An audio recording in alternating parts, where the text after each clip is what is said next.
한 가지 습관만으로도 자녀가 평생 부모님께 감사하게 만들 수 있다는 것을 아시나요? 현재 45세인 김현수 씨는 아버지가 돌아가신 지 5년이 지난 지금도 매일 아버지를 그리워하고 있습니다. 김현수 씨가 아버지를 이렇게 그리워하는 특별한 이유가 있습니다. 아버지는 제가 어릴 때부터 성인이 될 때까지 단 한 번도 빠뜨리지 않으신 일이 있었어요. 그것 때문에 저는 지금도 아버지가 세상에서 가장 훌륭한 분이라고 생각해요. 그 한 가지 일이 무엇일까요? 바로 김현수 씨가 무슨 말을 하든 끝까지 들어주시는 것이었습니다. 아무리 바쁘고 피곤하셔도 아무리 사소한 이야기라도 아버지는 항상 자녀의 말에 귀를 기울여 주셨습니다. 어릴 때 친구와 싸운 이야기부터 시작해서 학교에서 있었던 일, 첫사랑 이야기, 진로 고민까지 아버지는 정말 제 모든 이야기를 다 들어주셨어요. 그래서 저는 집에 가면 늘 마음이 편했어요. 지금 김현수 씨는 성공한 기업가가 되어 있습니다. 그리고 자신의 성공 비결로 항상 아버지를 언급합니다. 아버지가 제 말을 끝까지 들어주셨기 때문에 저는 자신감을 갖고 살 수 있었어요. 누군가 제 이야기에 관심을 가져준다는 것만으로도 제가 소중한 존재라는 느낌을 받았거든요. 여러분도 혹시 자녀와 대화할 때 이런 경험 있으신가요? 아이가 이야기를 시작하는데 스마트폰을 보거나 다른 일을 하면서 듣고 계신가요? 아이 말이 끝나기도 전에 그래서 뭐가 중요한 거야? 하고 결론을 재촉하신 적은 없으신가요? 사실 이런 반응들은 너무나 자연스럽습니다. 바쁜 일상 속에서 자녀의 모든 이야기를 집중해서 듣기란 쉽지 않은 일이거든요. 하지만 자녀에게는 이런 순간들이 평생에 걸쳐 큰 영향을 미칩니다. 심리학자들은 이를 능동적 경청의 힘이라고 설명합니다. 부모가 자녀의 말을 진심으로 들어줄 때 자녀는 자신이 중요한 존재라는 것을 느끼게 되고 이것이 자존감과 안정감의 토대가 된다는 것입니다. 오늘은 그런 기적을 만들어낸 부모들의 이야기를 들려드리겠습니다. 단순히 자녀의 말을 들어주는 것 같지만 실제로는 자녀의 인생을 완전히 바꿀 수 있는 특별한 습관에 대해 말입니다. 그리고 구체적으로 어떻게 들어야 자녀가 마음을 열고 더 많은 이야기를 하고 싶어 하는지 그 방법도 자세히 알려드리겠습니다. 마지막으로는 바쁜 일상 속에서도 이런 습관을 실천할 수 있는 현실적인 방법들까지 모두 제시해드리겠습니다. 자세한 이야기에 앞서 동영상 제작에 큰 도움이 되는 구독과 좋아요 한 번씩 부탁드리겠습니다. 더 많은 부모님들께 이런 소중한 이야기를 전해드릴 수 있습니다. 72세 박순자 씨는 지금도 그때를 후회하고 있습니다. 30년 전 중학생이던 딸이 학교에서 친구와 싸운 이야기를 하려고 했을 때 박순자 씨는 이렇게 반응했습니다. 엄마는 지금 바빠. 나중에 이야기해. 그런 사소한 일로 왜 그렇게 호들갑이야? 친구랑 싸우는 건 다 그런 거야. 금방 화해할 텐데 뭘 그렇게 심각하게 생각해? 딸은 그 말을 듣고 더 이상 이야기하지 않았습니다. 그리고 그 이후로 점점 자신의 일을 엄마에게 말하지 않게 되었습니다. 지금 40대가 된 딸은 박순자 씨와 대화할 때 늘 겉도는 이야기만 합니다. 날씨 이야기, 건강 이야기 정도뿐입니다. 개인적인 고민이나 진짜 속마음은 절대 털어놓지 않습니다. 딸이 무슨 생각을 하고 사는지, 무슨 고민이 있는지 전혀 모르겠어요. 그냥 안부 정도만 묻고 답하는 사이가 되어버렸어요. 이런 안타까운 이야기는 곳곳에서 찾아볼 수 있습니다. 68세 최영희 씨는 아들이 어릴 때 이런 패턴을 반복했습니다. 아들이 무슨 이야기를 시작하면 항상 결론부터 물어봤습니다. 그래서 뭐가 중요한 거야? 결론부터 말해봐. 요점만 간단히 말해. 시간 없으니까 빨리 말해. 아들은 점점 어머니에게 말하는 것을 포기했습니다. 어차피 끝까지 들어주지도 않고 결론만 재촉하실 거라는 것을 알았기 때문입니다. 현재 35세가 된 그 아들은 이렇게 말합니다. 어머니와 대화할 때 항상 긴장돼요. 뭔가 잘못 말하면 또 재촉받을 것 같아서요. 그래서 중요한 이야기는 아예 하지 않게 되었어요. 더욱 안타까운 것은 74세 김말자 씨의 이야기입니다. 김말자 씨는 손자가 학교 이야기를 하려고 할 때마다 스마트폰을 보면서 대답했습니다.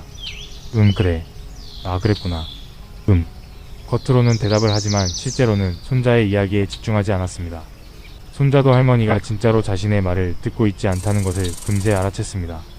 결국 손자는 할머니에게 이야기하는 것을 멈췄습니다. 그리고 이렇게 말했습니다. 할머니는 제 이야기에 관심이 없으시잖아요. 핸드폰이 저보다 더 중요하신 것 같아요. 김말자 씨는 그 말을 듣고 가슴이 아팠습니다. 손자에게 관심이 없어서 그런 것이 아니었는데 손자는 그렇게 받아들이고 있었던 것입니다. 여러분, 이런 이야기들을 들으면서 어떤 생각이 드시나요? 사실 이 부모님들과 할머니는 결코 나쁜 의도가 있었던 것이 아닙니다. 바쁜 일상 속에서 또는 아이들의 이야기가 별것 아닌 것처럼 느껴져서 그렇게 반응한 것뿐입니다. 하지만 자녀에게는 이런 순간들이 평생에 걸쳐 큰 상처가 됩니다. 내 이야기는 중요하지 않구나, 나는 관심받을 만한 존재가 아니구나라는 메시지를 받게 되는 것입니다.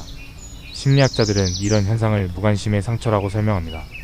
자녀가 부모로부터 충분한 관심과 경청을 받지 못할 때 자존감에 깊은 상처를 입게 된다는 것입니다.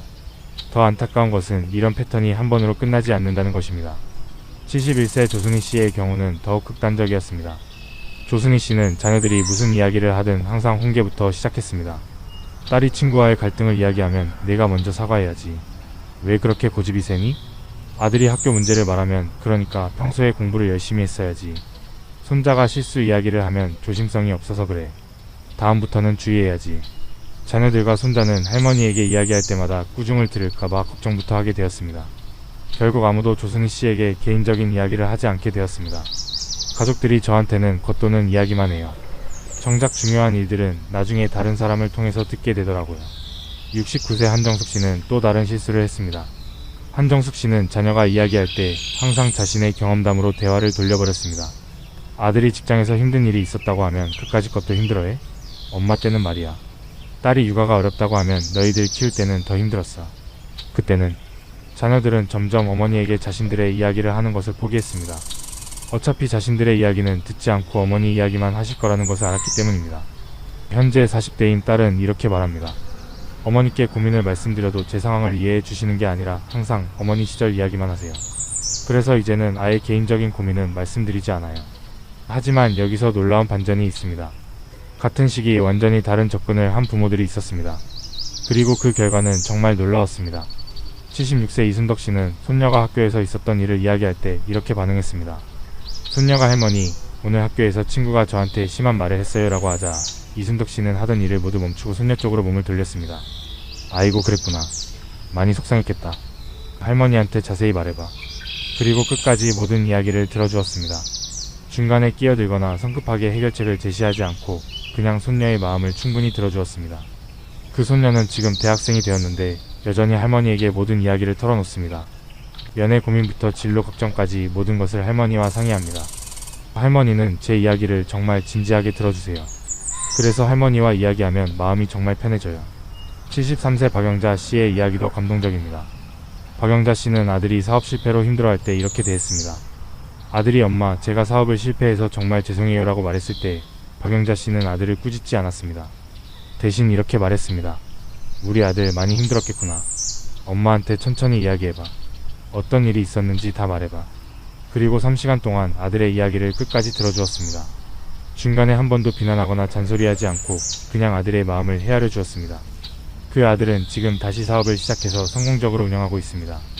그리고 중요한 결정을 내릴 때마다 반드시 어머니와 상의합니다.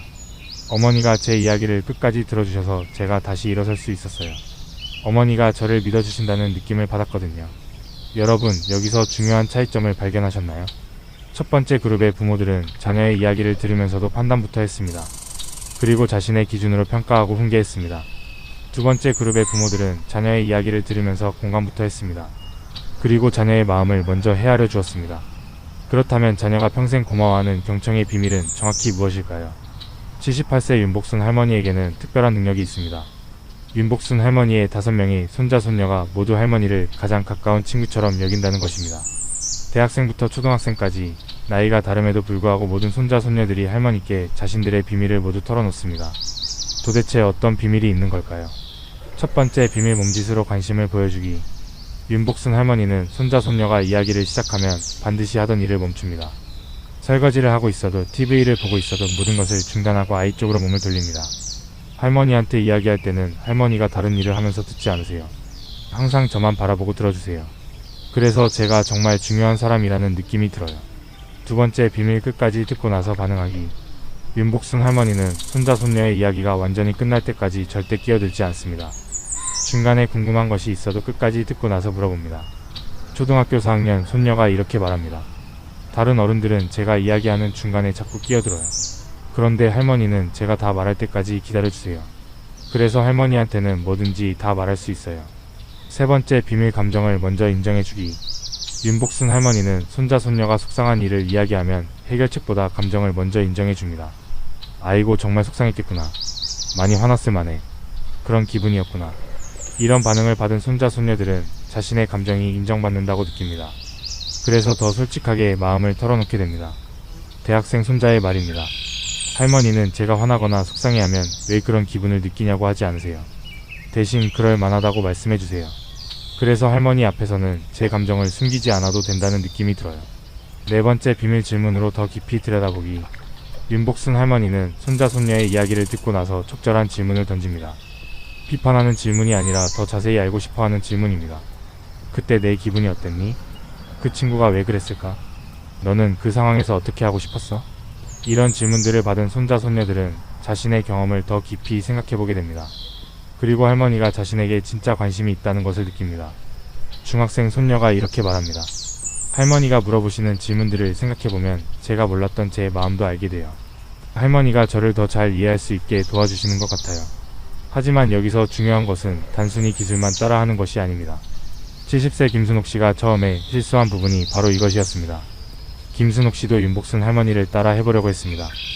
손자가 이야기할 때 몸을 돌리고 끝까지 듣고 질문도 해봤습니다.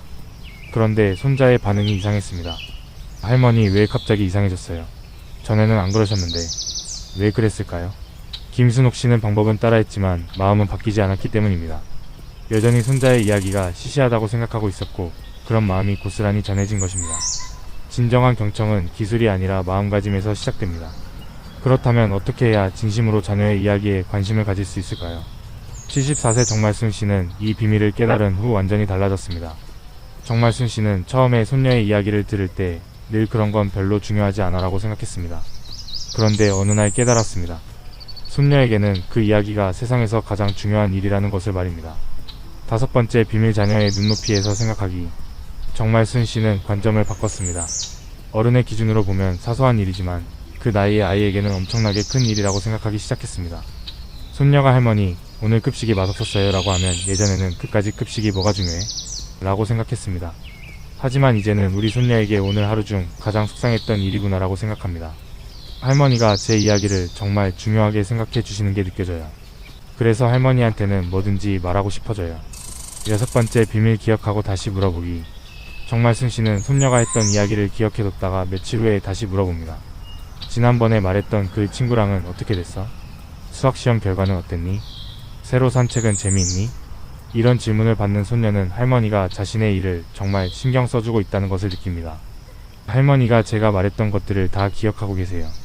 그래서 저도 할머니께 더 자세히 말씀드리게 되어요. 일곱 번째 비밀 조언 대신 격려하기. 67세 이영순 씨는 아들이 직장에서 어려움을 겪고 있을 때 이런 방법을 사용했습니다. 예전 같으면 그러니까 진작에 조심했어야지라고 말했을 텐데 이제는 다르게 접근했습니다. 아들이 엄마 회사에서 실수해서 상사한테 혼났어요 라고 하자 이영순 씨는 이렇게 말했습니다. 아이고 많이 속상했겠다. 그래도 우리 아들이 그 상황을 잘 견뎌냈구나. 엄마는 내가 대견해. 그러자 아들이 더 자세한 이야기를 털어놓기 시작했습니다. 어떤 실수였는지, 어떤 기분이었는지, 앞으로 어떻게 할 계획인지까지 모든 것을 말했습니다. 어머니가 저를 비난하지 않고 격려해 주시니까 더 솔직하게 말할 수 있었어요. 그리고 어머니와 이야기하고 나니 마음이 훨씬 편해졌어요. 여덟 번째 비밀 바쁠 때는 솔직하게 말하기. 하지만 현실적으로 항상 자녀의 이야기를 들어줄 수 있는 상황은 아닙니다. 69세 박현자 씨는 이런 현실적인 방법을 사용합니다. 손자가 이야기하고 싶어 할 때 정말 바쁘면 이렇게 말합니다. 우리 손자 이야기를 할머니가 정말 듣고 싶은데 지금은 할머니가 너무 바빠서 제대로 들어줄 수가 없어. 30분 후에 할머니 일이 끝나면 그때 천천히 들어줄게. 그때까지 기다려줄 수 있을까? 이렇게 말하면 손자도 이해합니다. 할머니가 자신의 이야기를 소중하게 생각하지만 지금은 상황이 안 된다는 것을 알기 때문입니다. 할머니가 바쁘실 때도 제 이야기를 듣고 싶어 하신다는 걸 알 수 있어요. 그래서 기다리는 것도 전혀 속상하지 않아요. 아홉 번째 비밀 감사 표현하기. 72세 최순덕 씨는 딸이 이야기를 해주면 항상 마지막에 이렇게 말합니다. 우리 딸이 엄마한테 이런 이야기를 해줘서 정말 고마워. 덕분에 우리 딸 마음을 알 수 있었어. 이런 말을 들은 딸은 자신이 어머니에게 선물을 준 것 같은 기분이 됩니다. 그래서 다음에도 더 많은 이야기를 나누고 싶어집니다. 어머니가 제 이야기를 들어주시는 게 제가 어머니께 드리는 선물이라고 말씀하시니까 저도 더 자주 이야기하고 싶어져요. 하지만 가장 중요한 것은 일관성입니다. 68세 장미자 씨가 처음에 실수한 부분이 바로 이것이었습니다. 장미자 씨는 기분이 좋을 때는 손자의 이야기를 잘 들어줬지만 피곤하거나 스트레스 받을 때는 예전처럼 대충 들었습니다. 이런 일이 반복되자 손자가 이렇게 말했습니다. 할머니 기분에 따라서 저한테 관심이 있다가 없다가 해요. 그래서 할머니가 진짜로 제 이야기를 듣고 싶어 하시는지 모르겠어요. 장미자 씨는 그 말을 듣고 깨달았습니다. 진정한 관심은 자신의 감정 상태와 상관없이 꾸준해야 한다는 것을 말입니다. 그날부터 장미자 씨는 어떤 상황에서든 손자의 이야기에 똑같은 관심을 보여주기로 결심했습니다. 피곤할 때는 할머니가 지금 좀 피곤하지만 우리 손자 이야기는 언제나 듣고 싶어라고 솔직하게 말했습니다. 6개월 후 손자가 이렇게 말했습니다. 할머니, 이제는 할머니가 진짜로 제 이야기를 좋아하신다는 걸 알겠어요. 할머니가 피곤하셔도 저한테 관심을 가져주시니까요. 하지만 만약 이미 자녀와의 관계가 어색해진 경우라면 어떻게 해야 할까요? 70세 서옥순 씨는 이런 고민이 있었습니다. 아들이 어릴 때부터 아들의 이야기를 제대로 들어주지 않았던 것이 후회되었습니다. 지금 35세가 된 아들은 어머니에게 개인적인 이야기를 거의 하지 않았기 때문입니다. 어느 날 서옥순 씨는 용기를 내어 아들에게 이렇게 말했습니다. 10번째 비밀, 과거 실수 인정하고 사과하기. 아들아, 엄마가 너한테 미안한 말이 있어. 내가 어릴 때 엄마가 내 이야기를 제대로 들어주지 못했구나. 엄마가 너무 바빠서 또는 내 이야기가 중요하지 않다고 생각해서 그랬는데 정말 잘못된 생각이었어. 아들이 깜짝 놀라며 물어봤습니다. 엄마, 왜 갑자기 그런 말씀을 하세요? 엄마가 그때 내 마음을 몰라줘서 미안해. 이제라도 늦지 않았다면 엄마가 내 이야기를 더 많이 듣고 싶어. 네가 괜찮다면 말이야. 그날 이후로 아들이 조금씩 자신의 이야기를 하기 시작했습니다. 처음에는 조심스러웠지만 어머니가 정말로 달라졌다는 것을 느끼면서 점점 마음을 열었습니다. 어머니가 진심으로 변하려고 노력하시는 모습을 보니까 저도 마음이 움직였어요. 이제는 어머니와 이야기하는 게 즐거워요. 11번째 비밀, 작은 것부터 시작하기. 관계 회복은 하루아침에 이루어지지 않습니다. 73세 김말자 씨는 이것을 잘 알고 있었습니다. 김말자 씨는 딸과의 관계를 회복하기 위해 아주 작은 것부터 시작했습니다. 딸에게 전화할 때 오늘 하루는 어땠니? 라고 묻고 딸이 대답하면 끝까지 들어주었습니다. 처음에는 그냥 평범했어요 라는 대답뿐이었지만 김말자 씨는 포기하지 않았습니다. 평범한 하루도 엄마한테는 궁금해. 평범한 하루 중에서도 기억에 남는 일이 있었을 텐데. 이렇게 몇 달을 계속하자 딸이 조금씩 더 자세한 이야기를 하기 시작했습니다. 어머니가 정말 제 일상에 관심을 가져주시는구나 하는 느낌이 들었어요. 그래서 점점 더 많은 이야기를 하고 싶어졌어요. 12번째 비밀, 성인 자녀에게도 유효한 경청. 많은 부모들이 자녀가 성인이 되면 이런 관심이 불필요하다고 생각합니다. 하지만 74세 이정자 씨는 50세가 된 아들에게도 이런 방법을 사용합니다. 아들이 직장에서 승진 소식을 전했을 때 이정자 씨는 이렇게 반응했습니다. 아이고, 정말 축하해. 엄마한테 자세히 말해봐. 어떤 기분이야? 언제부터 그 소식을 들었어? 50세가 된 아들도 어머니가 자신의 이야기에 이렇게 관심을 보이니까 어린아이처럼 기뻐하며 모든 것을 자세히 이야기했습니다. 나이가 들어도 어머니가 제 이야기를 이렇게 들어주시니까 정말 기뻐요. 중요한 일이 있으면 가장 먼저 어머니께 말씀드리고 싶어져요. 13번째 비밀, 손자 손녀를 통한 간접 소통. 때로는 직접적인 소통이 어려운 경우도 있습니다. 71세 박영희 씨는 아들과의 관계가 어색했지만 손자를 통해서 소통하기 시작했습니다. 손자의 이야기를 정성껏 들어주고 손자를 통해 아들의 근황을 자연스럽게 알아갔습니다. 그리고 손자에게 아빠한테 할머니가 항상 응원하고 있다고 전해줘라는 메시지를 전했습니다. 이런 방식으로 몇 년을 지내자 아들도 조금씩 마음을 열기 시작했습니다. 어머니가 제 아들을 그렇게 사랑해 주시는 모습을 보니까 어머니의 마음을 알 것 같았어요. 그래서 저도 어머니와 더 가까워지고 싶어졌어요. 하지만 여기서 가장 중요한 것은 기대하지 않는 마음입니다. 69세 최말자 씨가 처음에 실수한 부분이 바로 이것이었습니다. 최말자 씨는 딸의 이야기를 들어준 후 이제 너도 엄마한테 더 자주 연락해야지라고 말했습니다. 딸이 부담스러워하며 이렇게 반응했습니다. 엄마가 제 이야기를 들어주시는 건 좋은데 그 대가로 뭔가를 요구하시니까 부담스러워요. 최말자 씨는 그제서야 깨달았습니다. 진정한 경청은 아무것도 바라지 않는 순수한 관심이어야 한다는 것을 말입니다. 그렇다면 바쁜 일상 속에서도 이런 습관을 실천할 수 있는 현실적인 방법은 무엇일까요? 75세 정순덕 씨는 이 문제를 정말 현실적으로 해결했습니다. 정순덕 씨는 하루 종일 자녀들의 이야기를 들어줄 수는 없지만 몇 가지 원칙을 정해서 실천하고 있습니다. 첫 번째 실천법, 하루 15분 집중시간 만들기. 정순덕 씨는 매일 저녁 7시부터 7시 15분까지를 손자 이야기 시간으로 정했습니다. 이 시간에는 다른 어떤 일도 하지 않고 오직 손자의 이야기에만 집중합니다. 처음에는 15분이 길게 느껴졌지만 며칠 지나니까 손자가 그 시간을 기다리게 되었습니다. 할머니, 7시 됐어요. 이야기할 시간이에요. 지금은 15분으로도 모자라서 30분까지 늘어난 상태입니다. 두 번째 실천법, 스마트폰 멀리 두기. 정순덕 씨는 손자와 이야기할 때 반드시 스마트폰을 다른 방에 두고 옵니다. 스마트폰이 옆에 있으면 자꾸 신경이 쓰이기 때문입니다. 처음에는 불안했어요. 중요한 전화가 올까봐요. 그런데 15분 동안 전화 안 받는다고 해서 세상이 무너지는 건 아니더라고요. 세 번째 실천법, 메모하는 습관. 정순덕 씨는 손자가 했던 이야기 중 중요한 내용들을 간단히 메모해 둡니다. 친구 이름, 관심사, 고민거리 등을 적어두었다가 나중에 다시 물어봅니다. 할머니가 제 친구 이름까지 기억하고 계세요. 할머니가 정말 제게 관심이 많으시다는 걸 느껴요. 하지만 이런 실천 과정에서 주의해야 할 점들이 있습니다. 68세 김영자 씨가 처음에 실수한 부분들을 보세요. 첫 번째 주의점, 무리하지 않기. 김영자 씨는 처음에 너무 열심히 하려다가 오히려 스트레스를 받았습니다. 손녀의 모든 이야기를 다 기억하려고 하고 항상 완벽하게 반응하려고 노력했습니다. 그러다 보니 자연스럽지 못하고 어색한 상황이 많이 생겼습니다. 할머니, 왜 그렇게 힘들어 보이세요? 제 이야기 듣는 게 그렇게 힘드세요? 김영자 씨는 그 말을 듣고 깨달았습니다. 완벽하려고 하지 말고 자연스럽게 해야 한다는 것을 말입니다. 두 번째 주의점, 다른 자녀와 비교하지 않기. 김영자 씨는 또 이런 실수를 했습니다. 첫째 손녀와 둘째 손녀의 이야기를 들으면서 자꾸 비교했습니다. 첫째는 이런 이야기를 하는데 너는 왜 그런 이야기를 하지 않니? 언니는 그때 이렇게 했는데. 이런 말을 들은 둘째 손녀는 할머니에게 이야기하기를 꺼리게 되었습니다. 할머니가 저랑 언니를 자꾸 비교하세요. 그럼 제가 뭘 말해도 언니가 더 낫다는 뜻인 것 같아요. 각 자녀는 다른 개성을 가진 독립적인 존재라는 것을 인정해야 합니다. 세 번째 주의점, 해결책 강요하지 않기.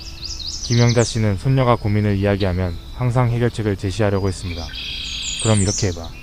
할머니가 보기에는 이게 답인 것 같은데. 하지만 손녀는 해결책보다는 자신의 마음을 들어주기를 원했습니다. 할머니, 저는 해결책을 듣고 싶은 게 아니에요. 그냥 제 이야기를 들어주시면 돼요. 때로는 해결책 없이 그냥 들어주는 것만으로도 충분합니다. 네 번째 주의점, 일관성 유지하기. 가장 중요한 것은 일관성입니다. 70세 박순자 씨가 이 부분에서 실수했습니다. 처음에는 열심히 손자의 이야기를 들어줬지만 시간이 지나면서 예전 습관으로 돌아갔습니다. 바쁘다는 핑계로 대충 들어주거나 다른 일을 하면서 들었습니다. 손자가 이렇게 말했습니다. 할아버지, 처음에는 제 이야기를 정말 잘 들어주셨는데 요즘에는 예전처럼 돌아가신 것 같아요. 박순자 씨는 그 말을 듣고 반성했습니다. 습관은 하루아침에 만들어지는 것이 아니라 꾸준한 노력이 필요하다는 것을 깨달았습니다. 그래서 다시 처음 마음으로 돌아가서 손자의 이야기에 집중하기 시작했습니다. 여러분 기억하세요. 자녀가 평생 고마워하는 습관은 거창한 것이 아닙니다. 바로 자녀의 이야기를 진심으로 들어주는 것입니다. 오늘 이야기를 마무리하면서 84세 조복순 할머니의 마지막 이야기를 들려드리고 싶습니다. 조복순 할머니는 젊은 시절 자녀들을 키우면서 늘 바빴습니다. 아이들이 이야기하려고 해도 엄마 바빠, 나중에 해라는 말을 달고 살았습니다. 그런데 나이가 들어서야 깨달았습니다. 자신이 얼마나 소중한 순간들을 놓쳤는지를 말입니다. 80세가 되던 해 조복순 할머니는 세 자녀와 6명의 손자 손녀를 모두 불러 모았습니다. 그리고 이렇게 말했습니다. 할머니가 너희들한테 미안한 말이 있어.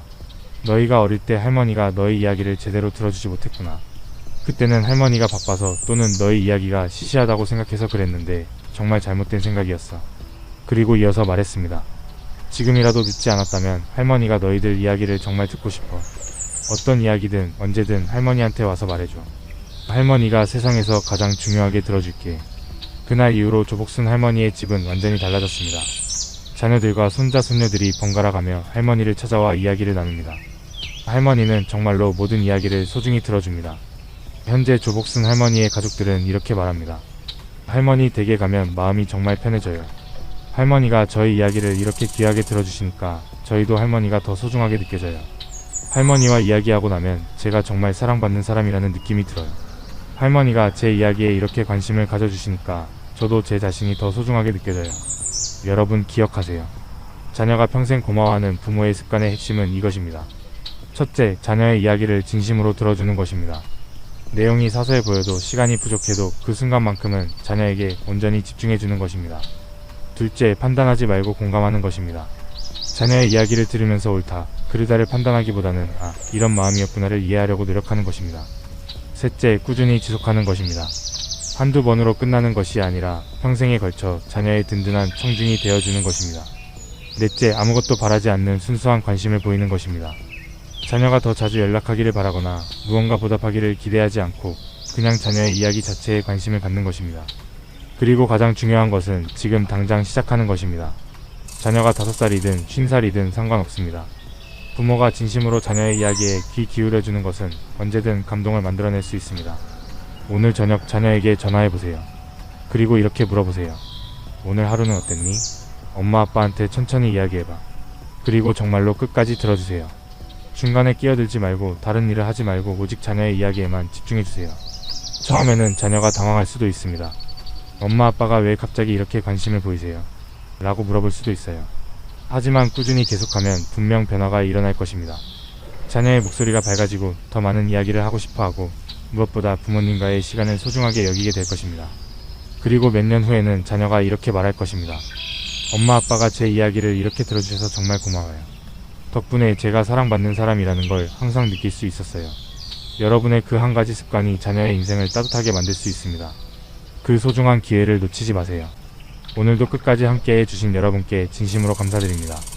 구독과 좋아요로 더 많은 부모님들께 이 따뜻한 메시지를 전해주세요. 여러분의 가정에 진심 어린 대화와 따뜻한 관심이 넘쳐나길 바랍니다. 다음 영상에서 또 만나요.